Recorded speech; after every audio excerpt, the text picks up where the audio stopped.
Welcome back ناظرین. ہم بات کر رہے ہیں تعلیمی نظام اور اس میں بالخصوص نصاب کا جو پہلو ہے اس کو ڈسکس کر رہے ہیں. سجاد ترین صاحب, بریک سے پہلے حسنین سید صاحب نے یہ ذکر کیا بڑے خوبصورت واقعے کے حوالے سے کہ کس طرح سے ایک بچے کو تربیت دی گئی ہے اور پھر اس کے بعد ظاہر ہے نصاب کا معاملہ سامنے آتا ہے. میرا سوال آپ سے یہ ہے, آپ نے ہمارے جو نظام ہے اس میں یکساں نظام تعلیم کے برعکس طبقاتی نظام تعلیم کا حوالہ دیا اور آپ نے کہا دو نظام ہیں, ایک وہ جو اشرافیہ کے لیے ہے جو ڈی ایم جی گروپ اور دیگر ایمبیسڈر یا دیگر بڑے شعبوں کے حوالے سے ہیں, اور دوسرے جو غریبوں کے لیے جو نصاب ترتیب دیا گیا ہے اس میں کلرکس پیدا ہوتے ہیں, بیچارے چھوٹے جو لیبر کلاس میں آتے ہیں وہ لوگ پیدا ہوتے ہیں یا اسکلڈ ایجوکیشن دے دی جاتی ہے. لیکن شاطری صاحب دونوں طبقوں میں اشرافیہ کی بات کی جائے یا ہمارے ہاں ایک عام آدمی کی بات کی جائے, دو نظام تعلیم یہاں پہ چل رہے ہیں, دونوں میں انٹلیکچوئلز ہمارے ہاں پیدا نہیں ہو رہے, اس کا کیا بنے؟ دیکھیں میں آپ کو بتاؤں, بات یہ ہے کہ درست کہا آپ نے, کوئی فیض نہیں ہے, کوئی فراز نہیں ہے. اس کی وجہ یہ ہے کہ اب مزاحمت بھی نہیں ہے. ٹھیک ہے, اب مفاہمت ہے. مفاہمت کے دور میں اگر آپ کہیں کہ کوئی بڑے لوگ پیدا ہوں گے تو شاید بڑے لوگ پیدا نہیں ہوتے. بڑے لوگ جو ہیں وہ مزاحمتی دور میں پیدا ہوتے ہیں, ہنگامہ آرائی ہو رہی ہوتی ہے, جب کچھ مزاحمت ہو رہی ہوتی ہے وہ بڑے لوگ پیدا ہوتے ہیں. ایک بات تو یہی. دوسری بات نقی صاحب میں آپ کو عرض کروں کہ وہ معاشرے ختم ہو جاتے ہیں, وہ معاشرے ترقی نہیں کر سکتے, وہ معاشرے پسماندگی کا شکار ہو جاتے ہیں جو معاشرے روشن خیال نہیں ہوتے. کسی بھی معاشرے کی ترقی کے لیے اس معاشرے میں کا روشن خیال ہونا بہت ضروری ہے. آپ دنیا بھر میں دیکھ لیں, آپ جائزہ لے لیں, حسنین سید بہت ماہر آدمی ہیں, بہت چیزوں پہ نظر رکھتے ہیں, یہ آپ کو بتا سکتے ہیں کہ جو معاشرے دنیا میں روشن خیال تھے وہ ان معاشروں نے ترقی کی.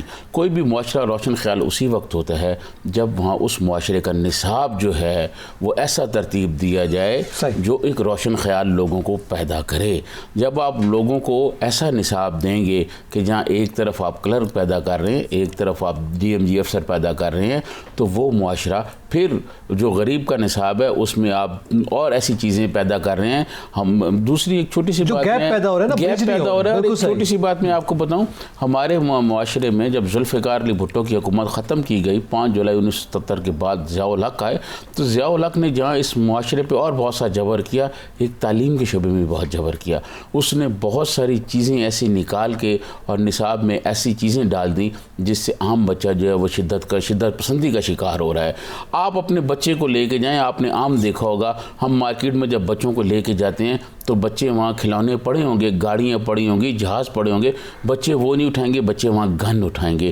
یہاں سے آپ دیکھ لیں کہ جو نصاب ہے اس کا ماں باپ پہ کیا امپیکٹ ہوا, اور وہ جو ماں ہے وہ جو بچے آگے پیدا کر رہی ہے اس بچوں پہ کیا امپیکٹ پڑ رہا ہے. تو میں یہ سمجھتا ہوں کہ جو نصاب ہے وہ نصاب معاشرے پر, وہ معاشرے کے تمام پہلوؤں پر, معاشرے کے تمام حصوں پر امپیکٹ ڈالتا ہے. اگر ایسا نصاب نہیں ہوگا تو پھر یہی ہوگا جو ہمارے ساتھ ہو رہا ہے. اچھا, اسی پر یہ بڑی آپ نے اہم بات کی جو آپ نے بچے کی مثال دی, میں سوال بھی اس حوالے سے آپ کے سامنے رکھوں گا. اس کے ساتھ ساتھ میں حسنین سے صاحب آپ سے جاننا چاہوں گا, جب ہم ترقی یافتہ ممالک کی جانب دیکھتے ہیں, ہم نے ابھی برے صغیر کی بات کی, اپنے ملک کی بات کی, اس کے مسائل کا ذکر کیا, ترقی یافتہ ممالک کو نظر رکھتے کیا حکمت عملی اپنائی گئی اور نصاب کے حوالے سے اب کیا فرق پڑتا ہے؟ آپ نے ایک بڑی خوبصورت ایگزامپل اور کوٹیشن بلکہ ایگزامپل کوٹ کی تھی فزکس کے حوالے سے, جب وہ خلا نورد وہاں پہ پہنچا اور اس کے بعد امریکہ نے اپنا جو ہے نصاب میں تبدیلی کی. آپ کیا سمجھتے ہیں اب کیا حکمت عملی ہے دنیا کی؟ نقی صاحب, سب سے امپورٹنٹ چیز جو ہے وہ ریاست ہے. ہم سارے جو ہیں ٹیکس پیئرز ہیں, تو ایک طریقے سے ہم اپنے فنانس کے ذریعے سے, اپنے پیسے کے ذریعے سے ریاست کو مستحکم کرتے ہیں, اس کے مالی وسائل میں اضافہ کرتے ہیں. تب یہ بن جاتی ہے ریاستی ذمہ داری.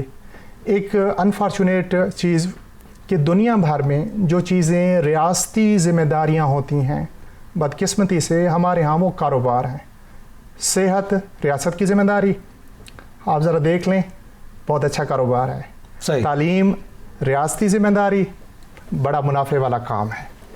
تو جب ریاست اپنے شہری کو تربیت فراہم نہیں کرے گی تو چیزوں میں شدت پسندی آئے گی.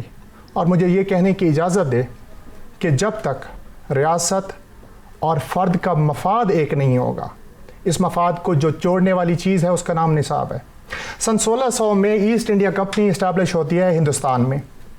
1615 میں سر تھامس رو جہانگیر کے دربار میں آتے ہیں. جہانگیر کے بیٹے کا نام شاہجہان تھا، شاہجہان بیمار ہو گیا، بہت سارے علاج کرائے گئے، کوئی فرق نہ پڑا. کسی نے کہا کہ تھامس رو کے پاس بھی اس کا علاج ہے، اس نے کچھ دوائی دی، شاہجہان جو چوتھے مغل بادشاہ ہیں وہ ٹھیک ہو گئے. جہانگیر نے حکم دیا کہ ایک بڑا ترازو منگوایا جائے، اس کے ایک پلڑے میں سر تھامس رو کو بٹھایا جائے، دوسرے پلڑے میں ہیرے جواہرات اشرفیاں تولی جائیں، اور وہ اس کو انعام دیا جائے کہ ولی عہد کی جان بچائی. سر تھامس رو نے ہاتھ جوڑ لیے اور کہا حضور یہ نہیں چاہیے، صرف ہمیں اتنی اجازت دے دیں کہ ہمارا ملک آپ کے ملک کے ساتھ ترقی کرے. یہ 1615 کی بات ہے.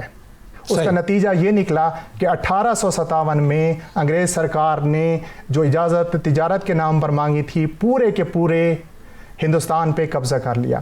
یہ وہ صورتحال ہے جب ریاست اور فرد کا مفاد ایک ہو جاتا ہے، اور اس مفاد کو جو برج کرنے والی چیز ہے، جوڑنے والی چیز ہے، لنک کرنے والی چیز ہے، اس کا نام نصاب تعلیم ہے. صحیح، یہ بڑی آپ نے بڑی زبردست ڈیفینیشن دی ہے کہ برج کرنے والی جو چیز ہے وہ ہے نصاب، اور نصاب کی اس سے خوبصورت ڈیفینیشن پہلے کبھی سامنے نہیں آئی. لیکن میں سیاحت ترین صاحب آپ سے جاننا چاہوں گا، آپ نے ایک ایگزامپل دی، مثلا آپ نے 80s کے زمانے کے اشرے کی بات کی ہے پاکستان کی بالخصوص، اور آپ نے کہا کہ ضیاء دور میں جو کہ تعلیم کے حوالے سے نصاب میں جس طرح کی تبدیلیاں ہوئی، اور اس کے نتیجے میں جو نسل پروان چڑھی، اور اپنے بچوں کی مثال تھی، آج بھی وہ جا کے کلاشنکوف اور بندوق اٹھاتے ہیں، دوسرے کھلونے نہیں اٹھاتے. مگر آج ہم دیکھ رہے ہیں، آج جب زمانہ تبدیل ہوا ہے اور سافٹ ویئر کا زمانہ آیا ہے، تو ہم دیکھتے ہیں کہ گیمز میں بھی ہمیں اسی نوعیت کی شدت پسندی کا عنصر نمایاں ہے. اس میں آج ضیاء تو نہیں ہے، نہ ہی پاکستان کا یہ نظام ہے. ہم عالمی سطح پر اس نوعیت کے معاملات دیکھ رہے ہیں. آج کل آپ کے علم میں روزانہ آپ بھی اکثر یہ بات کرتے ہیں کہ بہت سے بچے ایسی گیمز کھیل رہے ہوتے ہیں جو نہیں کھیلنی چاہیے، جس میں صرف لڑائی ہے، شدت پسندی ہے، بندوق ہے، اٹیکس ہیں. آپ نے ایک بڑی اچھی بات کہی، ٹائم نہیں ہے ورنہ میں محسن نقوی صاحب کی پوری وہ بتاتا کہ وہ دشمن کے بارے میں جو بتاتے ہیں تفصیل. آپ نے بڑی اچھی بات کی کہ آج تو ضیاء نہیں ہے، لیکن ضیاء جسمانی طور پر نہیں ہے، ضیاء کی سوچ آج موجود ہے. اس سماج میں جو انتہا پسندی ہے، اس معاشرے میں یہ جو وحشیانہ سوچ ہے، اس معاشرے میں جو کچھ آج ہو رہا ہے، یہ وہ ضیاء پالیسیوں کا اثر ہے. دیکھیں، کسی ایک آدمی کے جسمانی طور پر چلے جانے کا مطلب یہ نہیں ہوتا کہ وہ چلا گیا تو جی آج جو کچھ ہے وہ کسی نہ کسی شکل میں ضیاء آج زندہ ہے. آج یہ تعلیمی اداروں میں جو کچھ ہو رہا ہے، یونیورسٹیوں میں جو کچھ ہو رہا ہے، کہیں آپ دیکھیں یونیورسٹیوں میں لڑکیاں اور لڑکے کا کوئی فنکشن ہو رہا ہے، کہیں کٹھے بیٹھے ہوئے ہیں تو ایک گروپ ڈنڈے اٹھا کے آ جاتا ہے اور ان کو کچھ نہیں کہا جاتا. جب تک آپ ان پہ کوسچن نہیں اٹھائیں گے، جب تک آپ ان پہ سوال نہیں کریں گے اور اس ہاتھ کو نہیں روکیں گے، معاشرہ جو ہے وہ آگے روشن خیال نہیں بن سکتا. اس کی بنیادی وجہ یہ ہے کہ جو معاشرے میں نصاب ہے اس میں وہ روشن خیالی والا پہلو ختم کر دیا گیا ہے. اور آج اگر ضیاء نہیں تو کیا وہ جو کوئی روشن خیالی نصاب میں ڈال دی گئی ہے وہی ہے نا، اس کی نئی نئی شکلیں آ رہی ہیں، اس کو نئے انداز میں مرتب کیا جا رہا ہے. لیکن اصل کہانی، اصل صورتحال تو یہ ہے. میں یہ سمجھتا ہوں کہ مسلمان حکمران جو تھے انہوں نے کوئی تعلیم کی طرف ویسے بھی کوئی توجہ نہیں دی، کوئی نصاب کی طرف توجہ نہیں دی. بابر نے لودھی کے ساتھ کیا کیا وہ آپ کے سامنے ہے کہ ابراہیم لودھی کے ساتھ انہوں نے کیا کیا. لیکن بابر سے شروع ہوتے ہیں اور مغل اکبر تک آ جائیں جو ان کا عروج ہے، اور اس کے بعد دیکھ لیں ان کے بڑے بڑے قلعے آپ کو نظر آئیں گے، ان کے بڑے بڑے آپ کو باغات نظر آئیں گے، ان کے بڑی بڑی سیرگاہیں نظر آئیں گی، لیکن کوئی تعلیمی یونیورسٹی نظر نہیں آئے گی، کوئی تعلیمی ادارے نظر نہیں آئیں گے.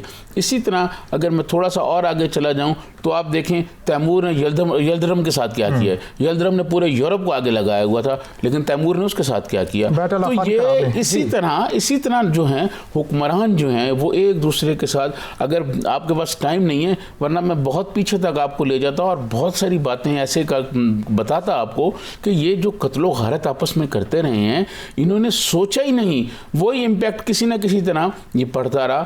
ہمیں پاکستان مل گیا، اسلام کے نام پر ہم نے یہ بنایا، لیکن آج تک سوائے بھٹو صاحب کا دور نکال کے آج تک آپ دیکھ لیں کہ ایک طرف میرے سریکی وسیب میں بچے جو ہیں وہاں لائٹ نہیں ہے، اسکول نہیں ہے، عمارتیں نہیں ہیں، وہ درخت کے نیچے بیٹھ کے پڑھ رہے ہیں. ایک طرف جو ہے وہ اشرافیہ کے بچے لاہور، اسلام آباد اور انگلش میڈیم اسکولوں میں پڑھ رہے ہیں، اور پھر مقابلے کے امتحان میں بٹھا کے میرے وسیب کے لوگوں کو یہ کہہ دیا جاتا ہے کہ آپ مقابلہ کریں. وہ کیسے مقابلہ کر سکتے ہیں؟ تو میں یہ سمجھتا ہوں نہ یکساں مواقع ہیں بچوں کے لیے کہ یکساں مواقع ہوں، اور نہ ہی بچوں کے لیے کوئی یکساں نصاب निसाब है कि वो एक जैसा पढ़ के फिर मुकाबले में आ सकें। और ना ही आज तक कोई हुक्मरानों ने, मौजूदा हुकूमत कोशिश कर रही है यकसा निसाब की, प्राइम मिनिस्टर इमरान खान कहते नहीं हैं, लेकिन आज तक कोई ऐसी संजीदा कोशिश ही नहीं हुई कि इस मुआशरे में कोई यकसा निसाब हो जिससे कोई रोशन ख्याली फैले और ये मुआशरा रोशन ख्याल बने। और नकी साहब, जो मुआशरे रोशन ख्याल नहीं होते वो ख़त्म हो जाते हैं। इसी पे ही यहाँ पे वक्त तो एक ब्रेक का, हमारे साथ रहिएगा।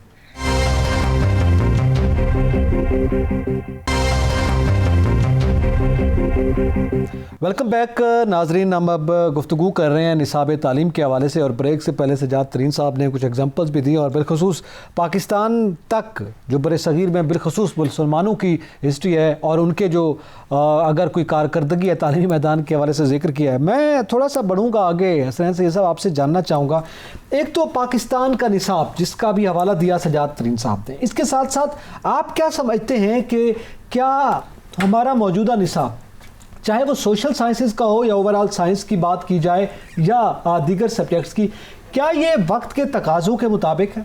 अमूमी तौर पे जो कौमों और नज़रियों, जो मुख्तलिफ़ ममालिक और अक़वाम आलम हैं, उनका एक अमूमी जो सूरत हाल ये है कि वो किसी भी नई चीज़ को, नए ख़्याल को जज़ब करने के लिए ज़्यादा वक्त लेते हैं। हमारे यहाँ इसकी जो शिद्दत है वो कुछ ज़्यादा है। मसलन इस बात पे अगर हम तवज्जो फरमाएं कि हम किसी के साथ गुफ्तगू करें और अपनी दलील दें, तो वो उसके जवाब में ये कहता है कि हमने अपने बाप दादा या बुज़ुर्गों को ये करते और ये कहते हुए सुना है। जहाँ तक बात है निसाब तालीम की, सजाद तरीन साहब ने एक बड़ी मज़े की बात की कि अगर आप बच्चे को ले जाएँ मार्केट में तो वो जो है पिस्तौल या तलवार या इस किस्म की चीज़ जो है उसको पसंद करेगा। मैं अपने सुनने वालों की खिदमत में एक गुजारिश करता हूँ कि अगर हम एक सोशल एक्सपेरिमेंट करें, एक माशरती तजर्बा करें कि पाकिस्तान के हवाले से, आप कश्मीर से सफ़र शुरू करें और आप कराची तक जाएं, आप किताबों की किसी दुकान पर जाएं और उन्हें ये गुजारिश करें कि मुझे एक इस्लामी हीरो के ऊपर किताब चाहिए, तो शायद आपको ख़वारज़मी पे, जाबिर बिन हयान पे, अबू अली सीना पे कोई किताब नहीं मिलेगी। उसकी वजह यह है कि हमारे यहाँ हीरो का कॉन्सेप्ट साइंसदान है ही नहीं। यही वजह है कि अगर आप वॉरियर्स हैं, हमारे वॉरियर्स हैं, और अगर हम उम्मा का कॉन्सेप्ट देखें जिसमें हम OIC के 57 कंट्रीज़ हैं, अगर हम ज़रा तवज्जो फरमाएँ तो पिछले 500 साल में हमने ऐसा क्या कर लिया जिससे बनी नौ इंसान की खिदमत हुई। हम टेक्नोलॉजी के यूज़र तो हैं, क्या हम प्रोड्यूसर भी हैं? वो इल्म जिसके ऊपर हम फ़ख्र किया करते थे किसी ज़माने में, फ़ारसी में कहते हैं पिदरम सुल्तान बूद, मेरे वालिद साहब जो थे वो बादशाह थे। अच्छा चले, जाबिर बिन हयान तो बाबा कीमिया हो गया, और उसके बाद शेख रईस हकीम हाज़िक शेख अबू अली सीना बहुत बड़े हकीम थे, और उसके बाद क्या किया हमने? बिल्कुल ठीक, कुछ भी नहीं। बिल्कुल इसी हवाले से यकीनी तौर पर यही मेरे ख्याल सूरत हाल आज भी पनप रही है ना। जब हम आज के निसाब की बात करते हैं तो इसी वजह से शायद दूसरे ने तवज्जो ही नहीं है। आप यही कहना चाह रहे हैं? यकीनन बुनियादी तौर पे एक कहीं बैक एंड के ऊपर, कहीं ज़हन के लाशऊर या तहत शऊर में ये बात तय हो चुकी है कि इल्म के ज़रिए से हुक्मरानी नहीं की जा सकती। शायद ताकत का जो तरीक़ा है उसको हासिल करने का या हुक्मरानी का वो शायद मुख्तलिफ है। ऐसा नहीं है। ये जो 1 मिनट में 400 राउंड फायर करने वाली गन है, ये बंदूक नहीं है, ये इल्म है। ये जो कॉन्कर्ड त्यारा उड़ रहा है, ये इल्म परवाज़ कर रहा है। समंदर के सीने में बहरी जहाज़ नहीं है, ये भी इल्म है। तो ये भी ताकत और हुक्मरानी की एक किस्म है, हमें इस पे ज़्यादा तवज्जो देने की ज़रूरत है। अच्छा, इसी सतह पे मैं सियादीन साहब आपसे, आप तबकाती तालीम का भी बात कर रहे थे, हमारे यहाँ निसाब के हवाले से जिस इम्प्रूवमेंट की आपने मौजूदा हुकूमत का भी एक हवाला दिया कि वो बात तो करते हैं और उन्होंने कहा हम कोशिश कर रहे हैं, और वज़ीर तालीम शफ़कत महमूद साहब जो कि खुद बज़ाते खुद एक जर्नलिस्ट भी रहे, वो भी इस हवाले से बात करते रहे, लेकिन अभी तक ये कोई कार फरमा नहीं हो सकी, कोई कोशिश ऐसी, कोई सूरत हाल आगे नहीं बढ़ सकी। क्या यही एक रेजिस्टेंस है और एक ही वजह है कि उसमें हमारे हुक्मरान संजीदा नहीं है, या ये जो इस वक्त हम कमर्शियल एजुकेशन की बात कर रहे हैं, जो तालीम हमारी एक बतौर बिजनेस यहाँ पे काम हो रहा है और उसमें ताकतवर एक तबका मौजूद है, वो भी कहीं मज़ाहमत कर रहा है? देखिए, मैं आपको अर्ज़ करूं कि माशरे में आपने कहा ना कि ज़िया जो है वो तो मर गया है, चला गया है, अब नहीं है, ایسی بات نہیں ہے. میں آپ کو عرض کروں کہ نصاب میں کچھ تبدیلیاں جناب مشرف کے زمانے میں ہوئیں. کیا آپ نقی صاحب یہ سوچ سکتے ہیں یہی تبدیلیاں اگر کوئی سویلین پرائم منسٹر کرتا اس کو لٹکا دیا جاتا اور اس کے خلاف پتہ نہیں کون کون سے فتوے آ جاتے. یہاں ایک معاشرے میں ایک طاقتور حلقہ ہے, ایک طاقتور لوگ ہیں جو اپنی مرضی سے نصاب کو تبدیل کرتے ہیں اور اپنی مرضی سے نصاب کو آگے لے کے جانا چاہتے ہیں. میں یہ سمجھتا ہوں کہ آج اگر پتھر کے زمانے کا جو علم ہے آپ وہ کہیں جی اس کو ہم آگے بڑھائیں گے یا وہ والا چلائیں گے تو وہ نہیں چل سکتا. ہمیں آج کے تقاضوں کے مطابق علم چاہیے, ہمیں آج کے جو جدید تقاضے ہیں, جو جدید دنیا ہے, ہمیں وہ والا علم چاہیے, ہمارے بچوں کو وہ والا علم چاہیے. اس علم کی اگر آپ بات کریں تو پھر وہی بات ہوگی کہ اگر آپ وہ علم لوگوں کو دیں گے معاشرہ روشن خیال ہو جائے گا, اور جب روشن خیال معاشرہ ہو جائے گا تو وحشت نہیں رہے گی. اب آپ کو پتہ ہے ہمارے ملک میں ایک بہت بڑا طبقہ ہے جو معاشرے کو روشن خیال نہیں ہونے دیتا اور وہ ہر جگہ پر اس کی مخالفت کرتا ہے. بنیادی طور پر یہی وجہ ہے. پھر یہاں جاگیرداری نظام ہے, جاگیردار, وڈیرے, سردار, چودھری اپنے بچے جو ہیں وہ ملک سے باہر پڑھاتے ہیں, اور جو غریبوں کے بچے ہیں ان کے لیے اسکول بھی نہیں بنانے دیتے. آپ پابندیاں لگا دیں. دیکھیں ایک یکساں نظام تعلیم ہو, اس کے بعد یہ تمام جتنے جاگیردار ہیں, سرمایہ دار ہیں, یہ M N As, M P As ہیں, یہ بڑے عہدوں پر بیٹھے ہوئے لوگ ہیں, ان سب پر بین کر دیا جائے کہ کسی کا بچہ جو ہے وہ ملک سے باہر پڑھنے نہیں جائے گا, وہ یہاں جو ہے پاکستان میں پڑھے گا. آپ دیکھیں یہاں کی یونیورسٹیاں بھی ٹھیک ہو جائیں گی, یہاں کے کالج بھی ٹھیک ہو جائیں گے, یہاں کے اسکول بھی ٹھیک ہو جائیں گے. آپ مجھے بتائیں دنیا کی جو بڑی یونیورسٹیاں ہیں, جو ٹاپ 100 یونیورسٹی ہیں, ان میں کون سی مسلمانوں کی ایسی یونیورسٹی ہے جس کا آپ فخر سے نام لے سکیں کہ فلاں یونیورسٹی میں یہ ترقیاتی کام ہوا ہے یا اس نے یہ کوئی جدید ریسرچ کی ہے؟ کہیں ایسی چیز نہیں, کہیں ایسی چیز نظر نہیں آتی ہے. بالکل آپ نے کمپریہنسو انداز کیا. میں لاسٹ کمنٹ آپ سے جاننا چاہوں گا, پروگرام اپنے اختتام کے قریب ہے. کرونا کی وجہ سے بھی تعلیم کا جو ہے آن لائن سسٹم اس دوران متعارف ہوا ہے. وہ کہتے ہیں چیلنج کے اندر سے اپرچونٹی سامنے آتی ہے, تو کیا یہ معاملہ آگے چل پائے گا پریکٹیکل؟ دیکھیں میں آپ کو عرض کروں کہ دنیا بھر میں جو ہے وہ آن لائن سسٹم چاہ رہا ہے, کامیاب ہو رہا ہے. پاکستان ایک ایسا ملک ہے جہاں ابھی وہ سہولیات موجود نہیں ہیں. دیکھیں لاہور, اسلام آباد, کراچی اور بڑے شہر جو ہیں وہاں تو ہے, لیکن بدقسمتی سے وزیر اعظم عمران خان کا جو میاں والی والا حلقہ ہے, آپ اس حلقے میں کسی بندے کو فون کریں تو وہاں تو موبائل فون کے سگنل ہی نہیں ملتے. وہاں جو بچے ہیں وہ کہاں سے یہ انٹرنیٹ لیں گے؟ اور اگر آپ انٹرنیٹ پہ بچوں کو آن لائن تعلیم دیتے ہیں تو جناب کو کبھی نیٹ نہیں ہے, اگر نیٹ ہے تو بجلی نہیں ہے, تو یہ بہت ساری مشکلات ہیں. پہلے ہمیں ان مشکلات کو دور کرنا پڑے گا, ان مسائل کو حل کرنا پڑے گا, پھر ہم بچوں کو یہ کہہ سکتے ہیں. یہ ساری مشکلات کی موجودگی میں ہم کہیں جی کہ امریکہ پرائم منسٹر عمران خان بہت حوالہ دیتے ہیں کہ میں یورپ میں کھیل رہا ہوں, میں دنیا میں کرکٹ کھیلتا رہا ہوں. دنیا نے بہت ترقی کی ہوئی ہے. ہمارے تو راجن پور میں کیا, ملتان میں کیا, پورے سرائکی وسیع میں صاف پانی نہیں ہے پینے کے لیے, تو آن لائن کلاسز. یہ تو بات ہی آپ نے بالکل. میں اسی پہ ہی آپ کے کمنٹ چاہوں گا حسنین سید صاحب. اعتزاز نقی صاحب, دنیا کا جو طریقہ کار ہے وہ یہ ہے کہ آپ حالت امن میں یعنی اچھے زمانوں میں برے وقتوں کی یعنی حالت جنگ کی تیاری کرتے ہیں. کیا اس کرونا سے پہلے کبھی ہم نے سوچا تھا کہ ہمارے فار فلنگ ایریاز میں انٹرنیٹ کی سہولیت ہونی چاہیے؟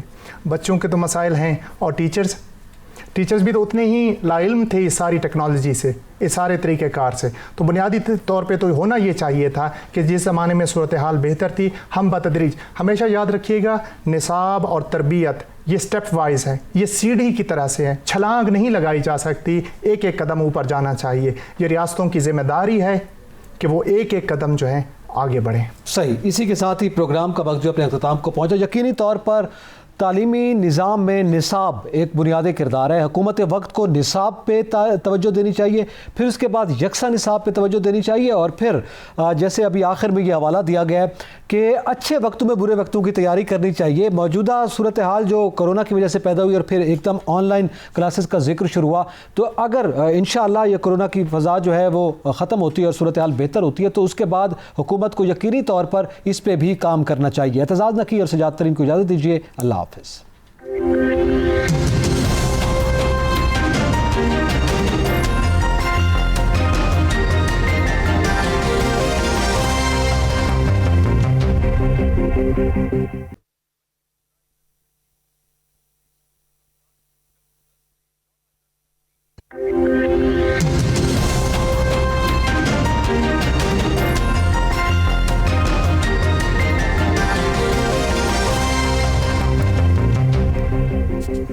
बिस्मिल्लाहिर्रहमानिर्रहीम, अस्सलाम वालेकुम। टारगेट 7 के साथ मैं हूँ एतजाज़ नकी और मेरे साथ मौजूद हैं सज्जाद तरीन साहब।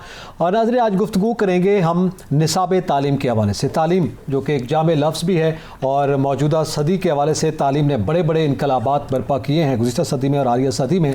और जो कौमें तालीम की जानिब राग़िब हुई हैं उन्होंने यकीनी तौर पर इस दुनिया पर हुकूमत की है और तरक्की की है और तरक्की याफ्ता ममालिक की सफ़ में शामिल हैं।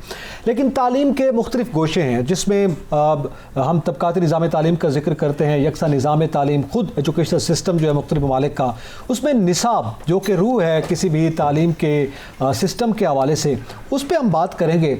और निसाब जो है वो किस तरह से मुआशरों की तरबियत करता है और निसाब किस तरह से मुख्तलिफ़ ममालिक की इस वक्त जो तरक्की याफ्ता ममालिक हैं उसमें उसने बुनियादी किरदार अदा किया है, उसकी हिस्ट्री के हवाले से भी और मुख्तलिफ़ पहलुओं के हवाले से भी हम गुफ्तगू करेंगे। इस पर गुफ्तगू करने के लिए हमारे साथ इस वक्त स्टूडियो में मौजूद हैं माहिर तालीम है जनाब हसनैन सैयद साहब। बहुत शुक्रिया हसनैन सैयद साहब आपका भी वक्त देने का। और मैं सवाल का आगाज़ भी आपसे करूँगा, आपसे ये जानना चाहूँगा आप क्या समझते हैं कि मुहज़्ज़ब मुआशरे की तश्कील में निसाब का क्या किरदार है? बहुत शुक्रिया एतजाज़ ने कि मैं अपनी गुफ्तगू का आगाज़ एक छोटे से वाक़े से करूँगा। मुझे सन 2004 में अमेरिका जाने का इत्तेफाक हुआ और वहाँ न्यूयॉर्क और वाशिंगटन दौरे के दौरान हमें एक स्पेस स्टेशन से मुंसलिक एक रसदगाह का दौरा कराया गया। वहाँ हमारी मुलाकात एक एस्ट्रोनॉट यानी खलानवर से हुई। उसने एक बड़ी दिलचस्प कहानी सुनाई। बहुत सारे नाज़रीन के जहन में होगा कि जो पहला शख्स जिसने चाँद के ऊपर कदम रखा वो नील आर्मस्ट्रांग था 1969। लेकिन इससे भी अगर हम पहले जाएं, थोड़ा सा माजी की तरफ देखें, तो यूरी गागरिन वो पहला शख्स है जिसका ताल्लुक USSR से था और वो उसने ज़मीन के ऑर्बिट को क्रॉस करके खला की तरफ उसने पहला सफ़र किया। It was 1961। खलानवर्त ने बताया कि कोल्ड वार का एक ज़माना था, रूस और अमेरिका मद्दे मुकाबिल थे, और जब हमने देखा कि रूस खला की तरफ गामज़न है और पहुंच चुका है, तो हमने जो पहला काम किया वो ये था कि अमेरिका में जो फ़िज़िक्स का निसाब था उसको मुअत्तल कर दिया और हमने फ़िज़िक्स पे असर नौ काम किया, क्योंकि हमें इस बात का अंदाज़ा हो चुका था कि इस मौजूदा निसाब के साथ चाँद तो क्या हम खला में भी नहीं जा सकते। ये होता है निसाब का कमाल, ये होता है सोचने वाले लोग जो देखते हैं कि अगर हमारी किसी ख़ास शोबे में तरक्की नहीं हो रही तो उसके पस मंज़र में कहीं ना कहीं निसाब की कमी या कोताही खड़ी है। मैं अगर मुझे इजाज़त दें थोड़ा हिंदुस्तान के हवाले से अगर मैं बात करूं, तो हमारे यहाँ एक बड़ा नाम है जिनको हम मुग़ल आज़म कहते हैं, जिन्होंने कोई लगभग 50 साल गैर मुनक़सिम हिंदुस्तान के ऊपर हुकूमत की। काबल से उड़ीसा तक मुग़ल फ़ौज की एक धाक बैठी हुई थी। तारीख़ के औराक में लिखा है कि जब 1570 में मुग़ल आज़म 2 शहज़ादियों के लिए फ़तेहपुर सीकरी का शहर आबाद कर रहे थे, तो उससे 300 साल पहले कैम्ब्रिज यूनिवर्सिटी जो थी वो काम कर रही थी, जबकि ऑक्सफोर्ड यूनिवर्सिटी जो थी वो 500 साल पहले काम कर रही थी। जदीद दुनिया में, महज़ब दुनिया में, जिसे मॉडर्न डेमोक्रेसी की हम बात करते हैं, उसका जो पहला आइन है उसे मैग्ना कार्टा कहा जाता है, जो बरतानिया के किंग जॉन ने 1215 में मैग्ना कार्टा जो है वो तहरीर कराया। इसका मतलब ये है कि हम अमूमी तौर पर ये समझते हैं कि गुड गवर्नेंस जो है वो निसाब तालीम के लिए काम करती है, लेकिन इस कहानी में हमें यूँ लगता है कि गुड गवर्नेंस से पहले वो निसाब पे काम कर रहे थे, वो यूनिवर्सिटियों पे काम कर रहे थे, जिसकी वजह से एक महज़ब आइन और महज़ब दुनिया जो है वो तश्कील पाया। बिल्कुल ठीक है, निसाब जो है एक बड़ा बुनियादी किरदार अदा कर रहा है इसमें। सज्जाद तरीन साहब, जब हम निसाब की बात कर रहे हैं, ज़ाहिर है तालीम बेस ही निसाब पे करती है किसी भी मुआशरे के हवाले से, और तरबियत का भी उसमें पहलू मुस्बिर है। मैं आपसे ये जानना चाहूँगा, निसाब के हवाले से एक तारीख़ी हवाला दिया हसनैन सैयद साहब ने मुग़लों के हवाले से, और फिर वेस्ट ने जो उस वक्त काम किया और फिर कैम्ब्रिज ऑक्सफोर्ड बनी। हमारे यहाँ ना सिर्फ उस ज़माने से बल्कि उसके बाद, चाहे हम पोस्ट पार्टीशन बात करें, क्या मामला रहा है इस सूरत हाल को लेकर? देखिए, मैं आपको अर्ज़ करूं कि जो इल्म है उसके फैलाव की, जो हसनैन शाह साहब ने अमेरिका की बात की, महज़ब दुनिया की बात की, मैं समझता हूँ 1600 कुछ तक जो है वो लोगों को किताबें छापने पर फांसी होती रही हैं।